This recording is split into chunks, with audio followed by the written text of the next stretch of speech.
Eric, for the second time of asking, how are you? I'm doing actually pretty well, all things considered. I hope you and obviously everyone watching are staying safe and healthy as well. We are good and all well here. I'm back in England with my folks because of the whole kind of pandemic. So, just before we started recording, you said that you just moved into my neighborhood. I You're in did. San Mateo. Yes, I am in San Mateo. So it's a bit of an oasis among all the crazy. Although the community's really gotten together um, in support of the other protesters and efforts for justice that really the whole world's jumped onto recently. One thing I've been actually very impressed by is how the San Mateo Police Department has been responding. So we've got a town hall that a socially distanced town hall that they're hosting that we're going to be getting to soon. Fantastic. Now, your podcast, Reconsider, you kind of bill it as, and this is me paraphrasing. Sure. So maybe I'm going to get this wrong, and then you're going to correct me. Okay. You bill it as we're just going to give you the facts, and then you decide where you stand with those facts. Yeah. Which I'm going to say is a very laudable aim. And I think for the most part, that's what media should do. And I think that one of the reasons why political discourse in America is so broken down and throughout the Western world, but more so in America, is because we're retreating to our silos, aren't we? Political silos. And our cognitive bias just gets reinforced. And we're not really challenging ourselves. We're not reaching out to people who believe contrary things to us. But when you have a situation whereby people of color would say fundamentally that there is systematic racism, whether that is conscious or unconscious, it is there. Right. How can you just say, we're just going to give you the facts, you decide? Right. Great question. So the one thing I think that is different about our credo is that we provide, anyone who claims that they're unbiased in their reporting is lying, because ultimately even curation of certain facts carries a bias, right? There's certain facts that you're going to bring into this and certain that you're not. Wikipedia actually probably just does a better job stating the facts than we do. What we try to do is provide facts and context, and where we lean back as a show is in the values that essentially all Americans share. We have an 80% rule where we're not going to support normative statements unless we think 80% of Americans would agree. And whether or not there is systemic racism is actually not even a matter of values, but a matter of facts, right? So we've been able to bring forth, the fairly compelling evidence that we've seen in a lot of studies that there is indeed systemic racism in the police force, in the justice system, in the corrections system, right? Those who are only listening see some sneer quotes from me. I think what we've found as we've dug into this, because there's what is unfortunate is that there's disagreement over whether there is systemic racism, which is a bit silly. And I think there's this, again, we have this 80% rule. There's this group of folks out on the edge that are fine with there being systemic racism. And for us, they're actually the kind of so far out there that we're not interested in speaking to them. And I believe that there's a compelling case that it's a small enough group that you don't need them for a political coalition. But for us, so I think we're not on the fence about whether there's systemic racism. That is a verifiable fact.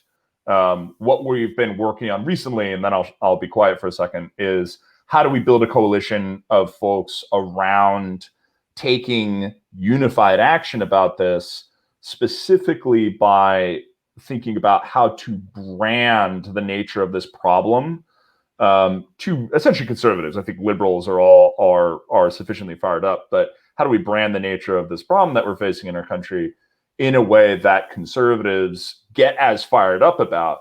And what we're learning is that talking about people's constitutional rights being violated by the state is actually the kind of thing that gets conservatives much more fired up. I think because some of them believe that they have been sort of like numbed by discussions of racism, and that there are cases where it's been misapplied, so they tend to snooze their way through those. Whereas this focus on constitutional rights, we think has a lot more impact. Okay, so the question is, how do you do that then? So you said, how do you then frame that for conservatives? How do you do that, Erik? So one thing we found in all of our research is that anecdotes are always more powerful, unfortunately, than data for people, for almost everyone. Like unless you're a political scientist or an economist. Mm-hmm. And one of the reasons we know that's true, for example, is that like, you know, the murder of George Floyd was a single incident. And that incident had way more power to activate even the liberal and left part of the country than any statistics did, right? It was extremely visceral. And so we can use this to our advantage, where we can, whereas what activated the left was people seeing George Floyd slowly be murdered, and for the messaging around that to be, look at this horrific example of systemic racism in our society.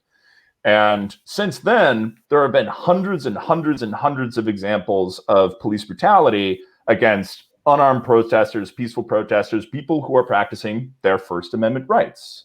Mm-hmm. People's Fourth, Fifth, and Eighth Amendment rights have been taken away in the nature of how they've been arrested. They've been arrested without being told, for example, why they're being arrested. That is a violation of their constitutional rights. And this has happened to people of color, to white people. And so an inundation of these examples of police robbing individual Americans of their First Amendment rights through excessive and unnecessary brutality, through attacking them unprovoked, or someone. God, what's so frustrating is someone would be like, well, they provoked them because someone threw a water bottle. It's like, yeah, who cares, right? Remember the Boston Massacre. And the way that we reach out to conservatives to make them part of this alliance is by, one, using these anecdotes and saying, look, you've always been a champion for constitutional rights, right? How do you feel about police trampling the constitutional rights of Americans? And then the other thing we're using is to get unified action. So that's like, get you angry enough to decide there's a problem that you want to do something, and then what do you do about it? It's going to get hard to get conservatives on board with, for example, just defunding the police, right? Saying like, no police, that's scary. We don't want that. But one place that conservatives have often been critics for decades is around public unions and the power that public unions have to make sure that bad teachers are not accountable, et cetera.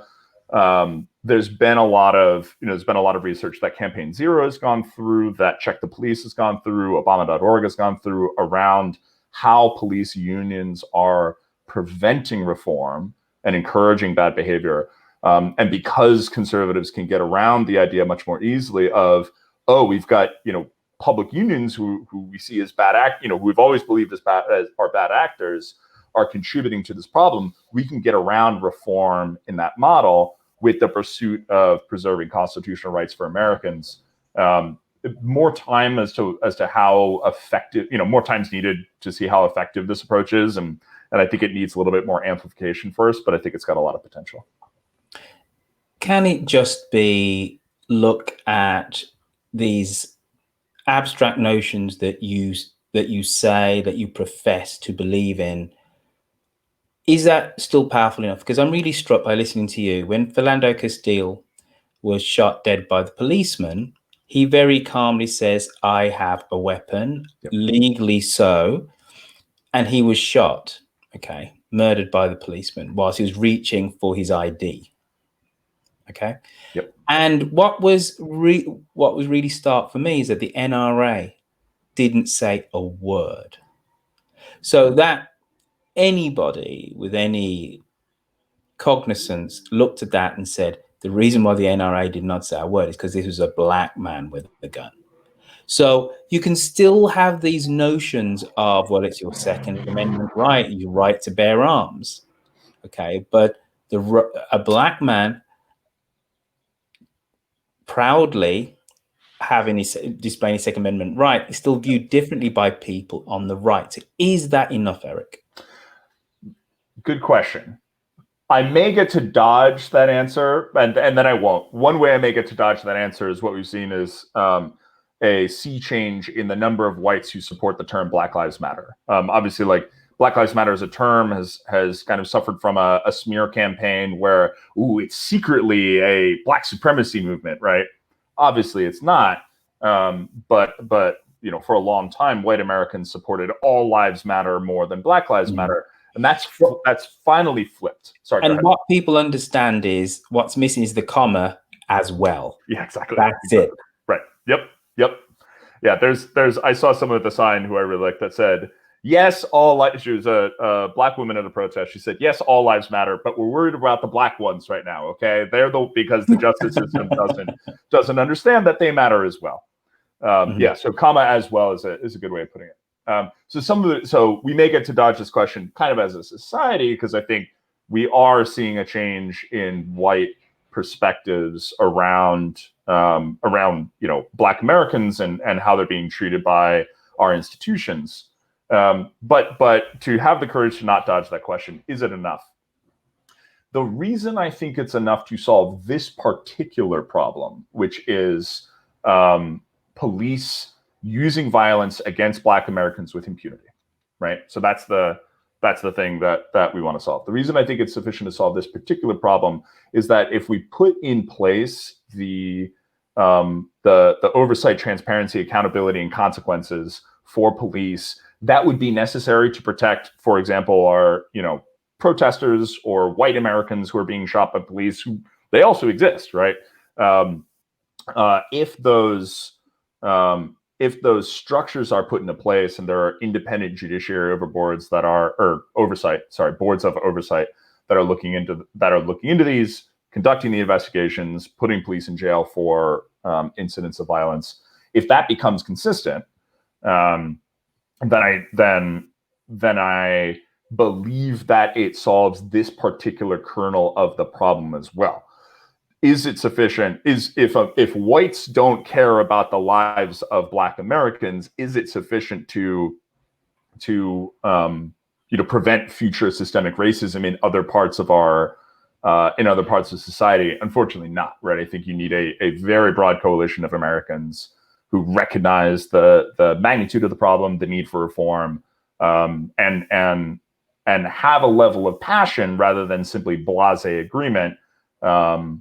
A level of passion around the value of the lives of their fellow Black citizens and the threats that Black citizens in America face. Very obvious question, which I never ever start with this, but why did you start Reconsider? Why did you think there was a need for your specific bit of media to be out there? What is it about America right now that you thought, I need to come to the rescue in these Reconsider? I think it's I get to like put my hipster, my hipster glasses on and say I was into political polarization before it was cool. The moment I actually knew there was a problem was when I first moved to Cambridge, Massachusetts, to go to school, because I grew up in very, very rural, very red. Like there were Confederate flags hanging around kind of part of Pennsylvania. And I was, of course, indoctrinated with this idea that... Erik, can I just say, your beard looks very Confederate right now. What? I'm going to get it... it's because it's scraggly right now. When I get it trimmed, I think it's going to look a little more decent. But I need to say on camera, since this is on record, I have no support for anyone who wants to fly the flag of pro-slavery, anti-American insurrection, right? And calling yourself a patriot when you fly the Confederate flag is just the dumbest thing I can imagine. But all that aside, so I grew up in this area, and I was, of course, indoctrinated with this idea that Democrats, liberals, leftists, socialists, all that stuff, that they have maleficent intent for America. Right. And I grew up around a lot of people who they go to church, they give money to the food bank, they They serve food at the food kitchen. They, volunteer on weekends. Like a lot of good folks, and also some a-holes, right, where I grew up too. And then I moved to Cambridge, and so that was my view. I moved to Cambridge, and I was surrounded by all those people that I was taught just hate America. Like that's their plan: take down America, make it as terrible a place as possible. Priority number one. And I quickly realized, mostly after a bunch of arguments where I got I got a new digestive exit installed, proverbially, right? That like maybe this idea was not true, and that these folks, they had a very well defined notion that conservatives, the folks that I grew up with, hate America, want it to be destroyed, right? Want to go back to, back to like the good old days when black people were just slaves and stuff like that. And like, and in both these places, they found examples. They're like, look at this person, right? This is the power of anecdotes. Look at this person. This person clearly wants, to destroy America. This person clearly wants to, kill poor people. And we said, like, look at this example. Everyone feels that way. And so the thing I noticed then, so this is back in 2005 or 6, I knew it was getting a little bit icky, and then I started doing the research. And then in 2014, we wrote Wedged, myself and my co-author Nat, where the data really, really showed us that political polarization had gotten so large, or had so profound, that really, to a large extent, the primary motivator for Americans opposing something was just that their political opposition supports it. And today, I think that's a problem more than ever, in part because you probably sit a rando white guy down in rural America, pick one, and odds are pretty good that he sits there and goes like, yeah, dude, that George Floyd thing was effed up and it's not right, and I don't want it to happen. And these are I get to have these conversations because I'm a bit of a political maverick. And I'm not associated with any of the tribes, but the tribes are so strong that the thing that people are most afraid of is telling the other tribe they're right. And so you have all these conservatives that feel like, oh, if I'm going to support this, now I have to support like defunding the police, which I don't know how I feel about as a conservative, and I have to, I basically have to like, kowtow to the liberals and say they were right the whole time. And I'm afraid of doing that because these guys are my enemy. Because even though I agree with you on this thing, you also want to turn America into Venezuela, and I can't get behind that. So I still have to vote Republican, and all this stuff that gets in the way of forming what is even a temporary coalition to do something that I think 80% of Americans are really fired up about. So I think now is a great example of where, I think most people, if they fight me on the political polarization message, they go, well, the other side are all monsters anyway, so I don't want to get along with them. It's like, yeah, but you guys all agree right now, so just like freaking get over it. And you can't just say get over it. It's the war's been going on too long. But I think this is a good example where I think most Americans could, like, you don't have to admit anything to anyone, just like walk off in your corner for a bit and think for a minute about, would you be willing to work with the other side in order to protect the right to life, the right to live not in fear of your state, the right to, have your First Amendment rights preserved, your Fourth, Fifth, and Eighth Amendment rights preserved, and maybe, by God, maybe, just maybe, recognize that we also need to pay attention to make sure that there's not systemic bias in the enforcement of those rights in this process, because there's systemic bias in the enforcement of these, or the protection of these. So I got on a bit of a rant, but I think ultimately listen, it was a powerful one. You ever thought of preaching? Yes, I have. But I need to. The great thing about a podcast is that, in a way, it's humble, because you're not citing any higher authority, right? You're not saying you have to listen to me because man upstairs said so. It's just like me and obviously Xander, and this like piece of metal right here, and we sort of invite people to listen if they want, and if they think we're full of crap, then they can stop at any time. It's one of the things I love about the format is that it is humble, it invites, it does not press, it does not push, and our listeners very much vote with their ears. And you're going to be part of Intelligent Speech 2020, which is happening on June 27th. So you have to tell us exactly what you're going to be presenting and why, sir, before we say goodbye. So I was actually planning on having a very different, a very, very different talk than I'm having now. But my Hidden Voices talk is specifically going to be around, I'm working on digging this data up now, so it's coming in hot, but around actually finding it's twofold. One of them is like exploring how police violence and brutality violates the First Amendment rights of all Americans, and that even if the only victims of this were Black Americans, then this is a violation of the rights of all Americans, specifically because, look, when the state gets to decide that they can shoot you for speaking up, right? Even if they only do it once, as long as they can get away with it, you don't have a First Amendment right. You have permission from the state, right? And if it's permission, it ain't a right. And so talk about kind of the difference there and what the suppression of First Amendment means in our society. But then I think more importantly, because I think everyone will be like nodding along and go like, great, so what's the point? And the thing that we're going to be exploring is we're going to look to the hidden voices of agreement in America that we're starting to see, that I think we can get some data around, or some better data around these hidden voices of agreement in America. I know the term silent majority is pretty toxic, but that you have a very loud group and a quiet group who agree with them, and so everything I just ranted about essentially is we're going to be talking about why is there this group of people that agree with the general aims of all of the protests. Again, not everyone is going to agree with, for example, defunding the police as a angle of attack, but with the general aims of the protests and this movement to ensure that every American's rights are preserved, in particular Black Americans, or in particular looking out for Black Americans, since the problem is worse for them.